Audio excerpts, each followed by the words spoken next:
उद्या लोकसभेची मतमोजणी आणि लोकसभेच्या मतमोजणीच्या आदल्या दिवशी प्रत्येक उमेदवार काहीसा टेन्शनमध्ये आपल्याला असतो। मात्र अकोल्याचे काँग्रेसचे उमेदवार डॉक्टर अभय पाटील आहेत, त्यांचं रुटीन जे आहे मतमोजणीच्या आदल्या दिवशी तसंच सुरू आहे। ते अकोल्यातले सुप्रसिद्ध असे अस्थिरोग तज्ञ आहेत, त्यांचं रुटीन जे आहे त्यांची ओपीडी सुरू आहेत, पेशंटला ते भेटतात। दादा, उद्या मतमोजणी आहे, रिलॅक्स दिसत आहेत, पेशंट तपासतात? नाही, कसं आहे की मी माझं सगळं राजकारणाचं जे काम आहे ते पूर्ण केलेलं आहे। उद्या मतमोजणी मी रिलॅक्स आहे, शाश्वत आहे, थोडा कॉन्फिडन्स आहे की बा एवढं काम केलं तर निश्चित अकोला जिल्ह्याची जनता त्याचं निश्चित मला फळ देईल म्हणून। मागच्या 30 वर्षापासून मी इथं लोकांची आरोग्य सेवा करतो आहे, बाकी समाजकारण करतो आहे, बाकीच्या राजकीय याच्यात लोकांना मदत करतो, हे करतो आहे। खूप मोठा गोठावडा, मित्रपरिवार मंडळ सगळं अनेक संस्थांवर आणि इतकी वर्ष लोकांची निस्वार्थपणे सेवा दिलेली आहे। त्यामुळे मला उद्याच्या निकालाबद्दल मी आश्वस्त आहे। आज माझं रुटीन वर्क आहे, पेशंट पाहतो आहे, राऊंड घेतो आहे, लोकांना भेटतो आहे, कार्यकर्ते आले त्यांनाही भेटतो आहे, ओपीडी काढतो आहे, सगळंच करतो आहे, रुटीन लाईफ चालू आहे। ठीक आहे। आयुष्यात अनेक कठीण असे ऑपरेशन तुम्ही केलेले आहेत, लोकसभेचं ऑपरेशन कसं तुम्ही म्हणजे सक्सेस करणार आहात? आयुष्यात तर तसे भरपूर लोक चांगली केलेली आहेत। मी जवळपास एक 50-60 हजाराच्या वरती नुसतं मी ऑपरेशन्स केलेले आहेत स्वतः पर्सनली। पण निश्चित हे जे ऑपरेशन होतं हे कठीण होतं, पण लोकांनी स्वतः याच्यात खूप सहकार्य केलं। अकोला जिल्ह्यातील जनतेने, प्रत्येक धर्माने, प्रत्येक समाजाने आणि प्रत्येक लोकांनी हे इलेक्शन स्वतःच्या हातात घेतलं होतं। त्याच्यामुळे मला फार अशी अडचण गेली नाही इलेक्शनमध्ये किंवा खूप असं हे कारण लोकांनीच खूप जास्ती सहकार्य केलं आणि इथं विजय झाला तर हा निश्चित अकोल्याच्या जनतेचा विजय राहील। जी जनता ऑलमोस्ट विकासापासनं, एक चांगल्या नेत्यापासनं मागच्या 25-30 वर्षापासून वंचित आहे, तिला एखादं चांगलं अपेक्षा आहेत लोकांना तर ते पूर्ण करेल। दादा, एक्झिट पोलचे देशातले आकडे किंवा अकोल्या संदर्भाचा जो एक्झिट पोल आहे तो फार वेगळा येत आहे, तिथं भाजपला काहीतरी गेन मिळताना दिसत आहे। तुम्ही कसं पाहता एक्झिट पोलचे आकडे आणि अकोल्याच्या निकालाबद्दल?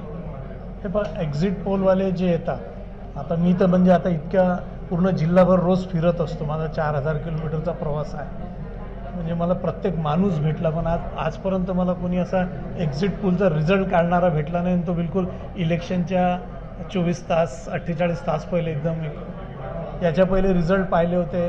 अटल बिहारी वाजपेयीच्या सेकंड टर्मसाठी जेव्हा ते उभे होते त्यावेळेस प्रमोद महाजनांनी खूप म्हटलं होतं की फील गुड आहे, शायनिंग इंडिया आहे, फील गुड वातावरण आहे आणि खूप आमच्या 300-350 सीटीलानी अटल बिहारी वाजपेयी हारलेत त्यावेळेस।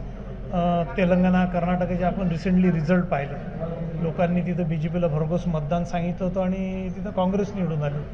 त्याच्या परीत उलटं जर पाहिलं तर मध्य प्रदेशमध्ये काँग्रेस विनिंग दाखवली होती, तिथं BJP आली आहे। तर एक्झिट पोल फार काही ऑथेंटिक नाही आहे। तुम्ही अकोला जिल्ह्यात आले, 18 लाख लोकांच्या याच्यात तुम्ही कुठंतरी एक 2-3 हजार लोकांना भेटतात, 2-4-5 हजार लोकांना त्यांच्या इंटरव्ह्यू निर्णय घेता येतात। अकोल्यातल्या जनतेला जर परिस्थिती काय ती अकोल्यातली जनता एक्झॅक्टली सांगेल किंवा 3-4 कॅन्डिडेट ज्यापैकी कोण निवडून येते ही जनता व्यवस्थित सांगेल। मला वाटते जनतेचा काय पल्स आहे अकोल्याचा हे बहुतेक सगळ्यांनाच माहीत आहे, मीडियालाही माहीत आहे। तुमच्या चेहऱ्यावरचा कॉन्फिडन्स आहे, त्यामुळे तुम्ही कॉन्फिडंट आहात विजयाबद्दल? नाही, विजयापेक्षाही माझं कसं आहे की जसं गौतम बुद्धांनी म्हटलं होतं की my aim is not destiny, my aim is a good journey. म्हणजे एखादं ध्येय प्राप्तच होईल आयुष्यात असं नाही आहे, पण त्या ध्येयाकडची वाटचाल ही नेहमी चांगली असली पाहिजे, चांगल्या पद्धतीने वाटचाल करायला पाहिजे, अनैतिकच्या माध्यमातून ती करायला नाही पाहिजे। ती मी वाटचाल पूर्ण केलेली आहे आणि असं काही नाही आहे, पद आलं निश्चित लोकांसाठी भरपूर काम करेल, नाही केलं तरी आज कामं तर करतोच आहे ना, लोकांचे 30 वर्ष झाले। एवढंच आहे की पद भेटलं तर जास्ती काम करता येतील, जिल्ह्याचं हे करता येतील। जो जिल्हा मागच्या 25-30-40 वर्षापासून विकासापासून वंचित आहे त्या जिल्ह्याला हे करावं लागेल आणि जिल्ह्यातले जे लोक बिचारे वंचित राहिलेले आहे, हा जो डाग आहे किंवा अजून बाकीचे डाग या जिल्ह्यातनं त्यांना हद्दपार करायचा आणि विकासाची वाटचाल करायची। एक्झिट पोल हा एक्झॅक्ट पोल नाही आहे आणि एक्झॅक्ट पोल जो आहे तो उद्याच्या मतमोजणीनंतरच कळेल आणि विजय आपलाच असेल असा विश्वास जो आहे डॉक्टर अभय पाटील यांनी व्यक्त केला आहे। उमेश सलोणे, एबीपी माझा, अकोला। एबीपी माझा, उघडा डोळे बघा नीट।